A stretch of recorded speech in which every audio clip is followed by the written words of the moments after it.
On February 28, 1997, two men walked into a North Hollywood bank prepared for more than robbery. They wore heavy body armor and carried weapons that turned a bank alarm into a citywide emergency. The first responding officers expected a robbery. What came through the bank doors was a level of firepower patrol units were not built to face. If you want real crime stories built from records, testimony, and official reports, subscribe and turn on notifications. This case shows how ordinary systems can meet extraordinary danger. The first minutes set the shape of everything that followed: confusion, radio calls, and officers searching for cover. When the robbers exited the bank, the street became the scene. Patrol cars, storefronts, and sidewalks turned into cover. North Hollywood was not a battlefield. It was a working neighborhood, suddenly trapped inside a moving gunfight. Dispatch traffic carried urgency across the city. More units came in while civilians tried to hide. Officers fired handguns at armored suspects and saw how little effect they had. The equipment gap was immediate and terrifying. People inside nearby businesses and cars had seconds to understand what was happening around them. News helicopters and police aircraft watched from above as the confrontation spread across streets and parking lots. The numbers are stark, but they cannot fully describe the pressure on the street. Officers took cover behind cars, walls, and corners. The city itself became a shield. Some officers obtained rifles from a nearby gun store, a desperate response to a tactical mismatch. Commanders had to coordinate under live fire. The problem was not only weapons, it was communication, movement, and containment. A perimeter formed around danger that refused to stay still. Every street corner carried risk.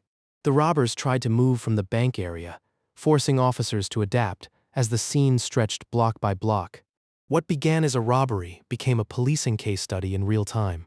One robber moved on foot, firing as officers tried to hold positions and protect civilians.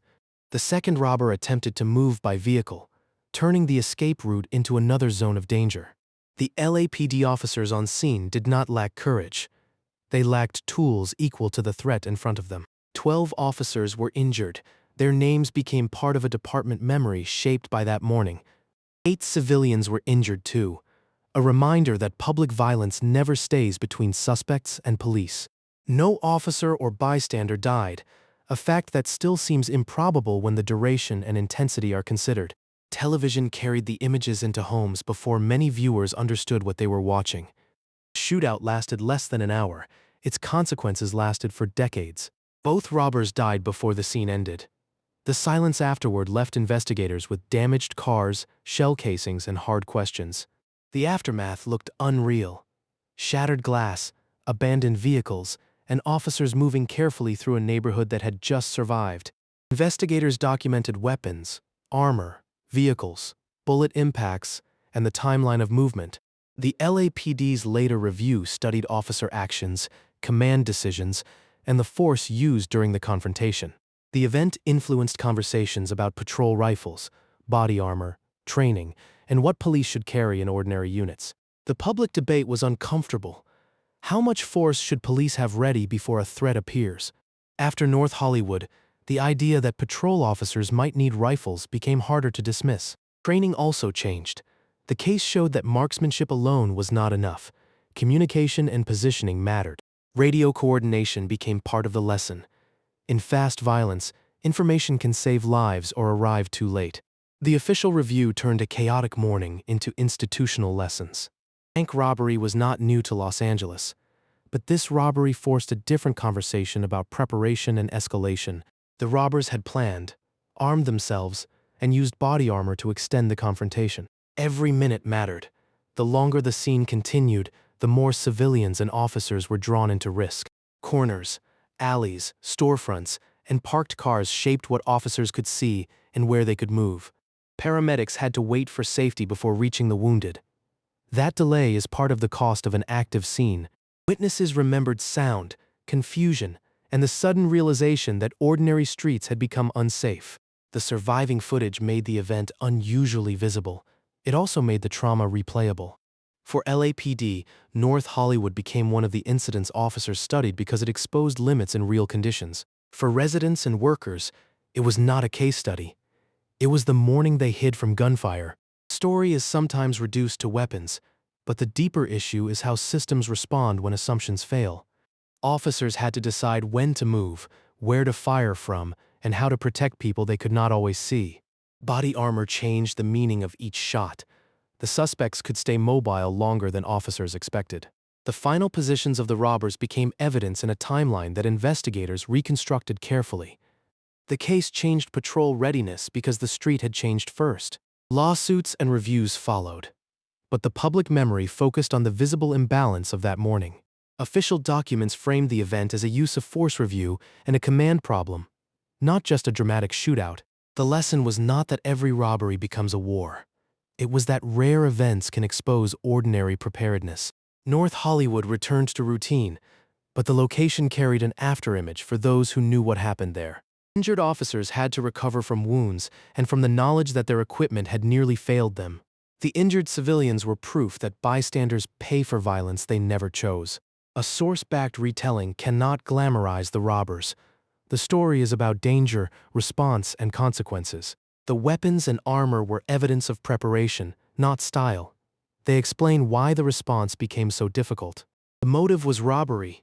The scale came from preparation and the willingness to turn escape into public danger. The department's later equipment changes became part of national discussions about police readiness. North Hollywood is remembered because it revealed a gap everyone could see. The timeline moved from bank interior to parking lot to street, each step widening the circle of risk. Command had to evolve while the scene was still moving. That is one reason the case remains studied. From above, the footage looked almost organized. On the ground, it was noise, cover, and survival. The official review did not erase the chaos. It tried to learn from it. The record survives through reports, news archives, and the memories of officers and civilians caught there. The North Hollywood shootout began as a bank robbery. It ended as a warning about the day ordinary response meets extraordinary threat. Case is real crime, but it is also a system story. Tools, training, communication, and the cost of being unprepared. The official review matters because it turns a chaotic public emergency into a sequence of decisions that can be studied, questioned, and improved. Television footage made the shootout unusually visible, but cameras captured only fragments of what officers, civilians, and dispatchers were trying to solve. The timeline is what keeps the story grounded. Bank interior, exit, street movement, final positions, and the slow return to control. The record comes from official reviews, archived reporting, command analysis, and later retrospectives, not from movie-style invention. One lesson was simple and uncomfortable. Rare threats can expose gaps in everyday equipment before policy has time to catch up. Another lesson was that training has to include communication, cover, movement, and decision-making under pressure, not marksmanship alone. The civilian side of the record matters because people in shops, cars, and sidewalks were pulled into danger without warning. The injury count is often repeated as a statistic, but each number represented a person whose ordinary morning changed in seconds. After the scene ended, reviews and legal questions continued because public violence leaves paperwork as well as memory. The myth is a non-stop action story. The record is colder: preparation, response, confusion, injury, and institutional change. Footage survived because it was broadcast live, and that visibility helped make North Hollywood a national policing reference point. The deeper story is not only two armed robbers, it is what happens when a system built for ordinary calls meets an extraordinary threat. For this episode, the strongest sources are the LAPD review, local archive reporting, and later analysis of equipment and command response.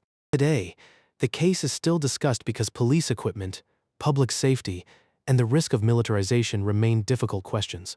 North Hollywood returned to normal, but the footage, reports, and memories kept the morning from disappearing into the past. That is why the case still matters. It changed what many departments believed patrol officers might need before the next rare emergency.